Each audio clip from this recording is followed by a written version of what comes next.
Quite agree. Representative Stefanik. Thank you. Since the chairman has gavelled out all of my colleagues with their unanimous consent, I am going to read for the record many of the chairman's comments in September of the importance of hearing from the whistleblower. Again, Ambassador, thank you for your patience, thank you for your service, but since we haven't been able to conduct ourselves in normal procedures, I'm just going to use the 5 minutes for this. September 29th, in the Wall Street Journal, quote, "The whistleblower at the center of the impeachment investigation of President Trump will testify in the House very soon." This is a quote by the chairman. USA Today, September 29th. Talking with ABC News this week, Schiff, the Democrat who chairs the House Intelligence Committee, said the whistleblower would testify very soon, and the only thing standing in the way was getting security clearances for the attorneys representing the whistleblower so they could attend the testimony. From Vox, September 29th, Rep. Adam Schiff said Sunday the whistleblower at the center of a growing scandal surrounding President Donald Trump will testify before the House Intelligence Committee very soon. On CNN, September 29th, Schiff said Sunday on ABC as well as NBC's Meet the Press that he expects the whistleblower to testify very soon. The Washington Post, September 29th. In an appearance on ABC News this week, Schiff echoed Pelosi's message. He also said he expected the Intelligence Committee to hear from the whistleblower very soon, pending a security clearance from Acting Director of National Intelligence Joseph McGuire. In the Huffington Post, Schiff told ABC's This Week that he expects the whistleblower to appear before this committee very soon. In the New York Post, quote, "We'll get the unfiltered testimony of that whistleblower." In the Washington Times, quote, "That whistleblower will be allowed to come in." These are all quotes from Chairman Adam Schiff. In Talking Points memo, the question was posed, actually this was by George Stephanopoulos, "Have you reached an agreement yet with the whistleblower and his or her attorneys about coming before the committee and providing the information firsthand?" Quote, "Yes, we have," Schiff responded, "and as DNI McGuire promised during the hearing, that whistleblower will be allowed to come in without a minder from the Justice Department or from the White House to tell the whistleblower what they can and cannot say. We'll get the unfiltered testimony of that whistleblower." In Daily Kos, "We're ready to hear from the whistleblower as soon as that is done, and we'll keep obviously riding shotgun to make sure that the acting director doesn't delay in that clearance process." In CNBC, "We'll get the unfiltered testimony of that whistleblower." In Market Watch, House Intelligence Committee Chairman Adam Schiff said Sunday that an agreement has been reached under which the whistleblower will testify before the committee very soon. I can keep going, but again, the chairman refused to allow us to put these into the record with unanimous consent. So I've read those out, and as we know, it is important to protect whistleblowers from retaliation and from firing, and we want to make sure whistleblowers are able to come forward. But in this case, the fact that we are getting criticized by Chairman Adam Schiff for statements that he himself made early on in this process shows that. Now can I yield to Ms. Stefanik? I need your permission. You may yield. Thank you, Ambassador. Before I was interrupted, I wanted to thank you for your 30 years of public service from Mogadishu to Ottawa to Moscow to London to Kyiv.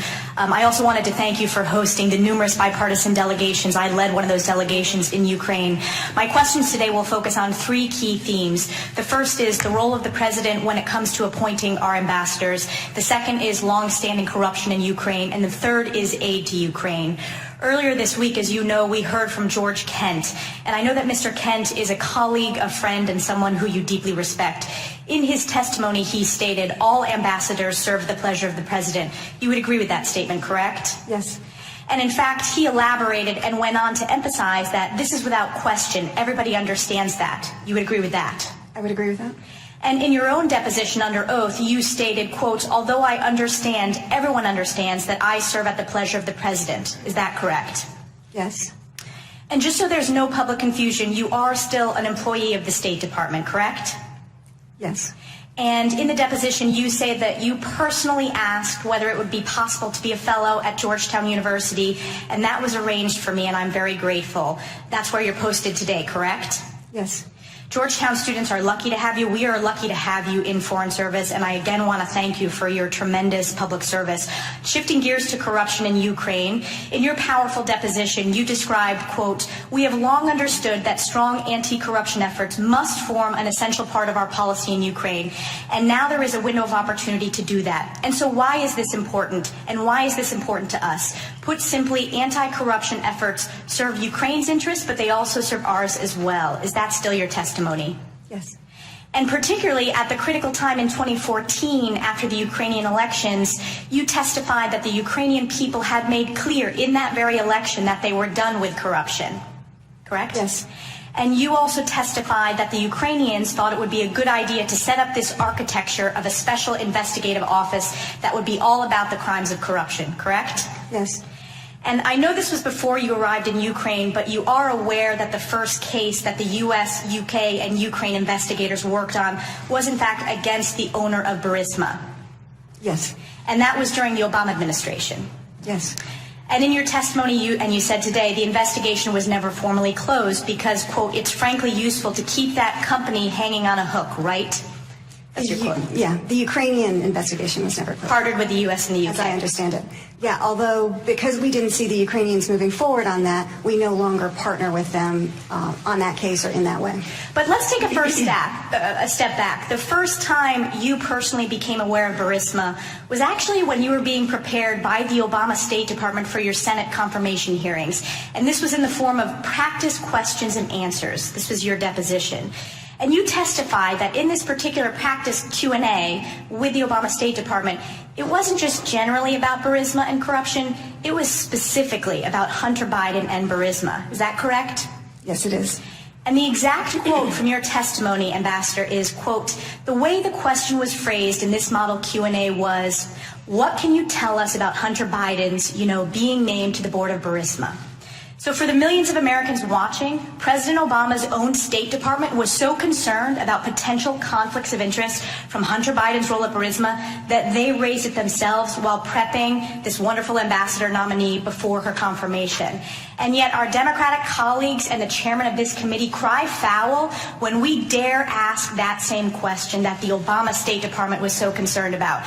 But we will continue asking it. And lastly, in my 20 seconds left, I just want to get it on record. In terms of defensive lethal aid, which you were an advocate for, that was not provided by President Obama. It was provided by President Trump. That's correct. I yield back 5 seconds.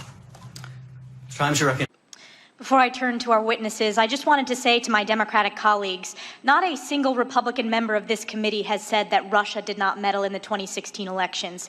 As the ranking member stated, we published a report focused on Russian active measures in 2016 with policy recommendations as to how we strengthen our cyber resiliency and election security to counter Russia. I myself have worked with members of this very committee on this issue, but also on the House Armed Services Committee. So to have our Democratic colleagues say these untruthful statements just reeks of political desperation in their continued obsession to manipulate mainstream media coverage. But the good news is the American people understand that this has been a partisan process from the start. The Democratic coordination with the whistleblower, the incessant and astounding leaks, the unprecedented closed-door process, closed to the majority of members, closed to the press, closed to the people, starting this inquiry without taking a vote. And then when finally forced to take a vote, the vote was with bipartisan opposition.